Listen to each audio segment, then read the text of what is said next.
दीवार पर टंगी सास। पंजाबी में कहावत है, सास चंगी होवे या ते दीवार ते टंगी होवे। संगीता की शादी भी एक ऐसे ही घर में होती है जहां उसकी सास दीवार पर टंगी होती है। ससुर और पति शादी के पहले दिन उसे सास के फोटो के सामने ले जाते हैं, जहां ससुर जी कहते हैं, बेटा बेटा संगीता, ये तुम्हारी सास थी, बहुत नेक और भली, लेकिन थोड़ी गुस्सैल थी। गुस्सा आने पर सब तहस नहस कर देती थी, पर अब ये इस दुनिया में नहीं है। हाँ संगीता, माँ होती तो तुम इनकी कोई बात टाल नहीं सकती थी, वरना तो माँ घर में भूचाल ले आती। संगीता मन में खुश होती है कि अच्छा है कि ऐसी औरत अब इस घर में नहीं है, लेकिन दिखावे के लिए वो जैसे ही सास की फोटो के सामने हाथ जोड़कर खड़ी होती है, ये क्या? सास उसे देखकर मुस्कुराने लगी। संगीता आंखों को मलकर एक बार फिर से देखती है, लेकिन फिर सास के चेहरे का भाव, भंगिमा यानी एक्सप्रेशन बिल्कुल बदले होते हैं। वो अपने पति और ससुर को कहती है, माँ की तस्वीर तो स्माइल कर रही है। ना ना बेटी, ये कैसे संभव है? जरूर तुम्हें कोई गलती हुई होगी, ऐसा कैसे हो सकता है? लगता है तुम शादी की सारी फॉर्मेलिटी करते करते थक गई हो, तुम्हें आराम की जरूरत है संगीता। खैर, सारे संगीता की बात को इग्नोर कर कमरे में चले जाते हैं। वैसे सास की फोटो पर एक्सप्रेशन एक के बाद एक बदलते ही रहते हैं। सुबह होती है, पति और ससुर को काम पर भेजकर संगीता कमरे की सफाई करने में लग जाती है कि तभी उसे आवाज आती है, टेबल ठीक से साफ करो। ऐसे भी कोई टेबल साफ करता है? इससे अच्छा तो ये गंदा ही था। किसी औरत की आवाज सुन संगीता दंग रह जाती है और सोचने लगती है कि आवाज कहाँ से आई।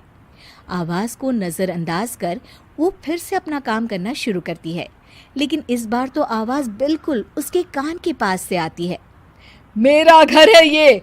जब तक मैं थी चमका कर रखती थी, हर एक चीज शीशे की तरह थी।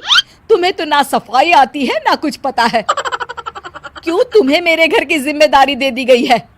पता नहीं तुम में मेरे बेटे को क्या दिखाई दिया।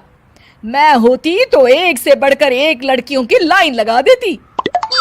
अब संगीता को समझने में देर नहीं लगी कि ये आवाज किसी और की नहीं बल्कि उसकी सास की है, जो दीवार पर टंगी है। वो उसके पास जाती है और कहती है, नमस्ते सासू माँ, मुझे तो कल ही लग रहा था कि दीवार में कुछ काला है।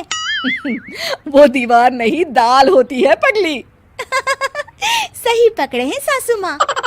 तो क्या हो गया आपको जो आप यहाँ भी चैन से नहीं बैठी हैं? सुना मैंने आपका व्यवहार काफी गुस्से वाला था। चुप रह तू, ज्यादा बकर बकर ना कर। घर का काम करना तो आता नहीं, आई है मुझसे बहस करने। हाँ देखिए सासू माँ, मैं आपसे साफ साफ कह देती हूँ, मुझसे पंगा लेने की कोशिश मत करिएगा। तभी पीछे से संगीता का पति आता है। अरे संगीता, किससे बात कर रही हो? कौन है वहाँ? संगीता की सास की फोटो फिर से पहले जैसी हो जाती है। आपकी माँ से कह रही थी कि मुझे काम करना आता। अरे संगीता, माना सास के ताने हर बहू को अच्छे लगते हैं, लेकिन यहाँ तो माँ है ही नहीं। तुम तो फोटो से ही तुम भी लाजवाब हो संगीता। किसी को विश्वास नहीं होता कि संगीता अपनी मरी हुई सास की फोटो से बात करती है। वहीं आए दिन संगीता की सास संगीता को किसी न किसी बात पर आते जाते ताने देती। संगीता को भी अब सास के तानों और उनसे बात करने की आदत हो गई। वो कभी खानदान की कहानी तो कभी तीज त्योहार कैसे मनाए या किसी व्यंजन की रेसिपी सास से ही पूछती। सारा दिन घर में अकेली संगीता की सास अब उसके लिए तानों के साथ पक्की साथी की तरह भी रहने लगी थी, जो किसी और को नहीं बल्कि संगीता को ही सुनाई देती। तो देखा आपने, सास बहू का रिश्ता हर रिश्ते से ऊपर होता है, फिर चाहे वो खट्टा हो या मीठा।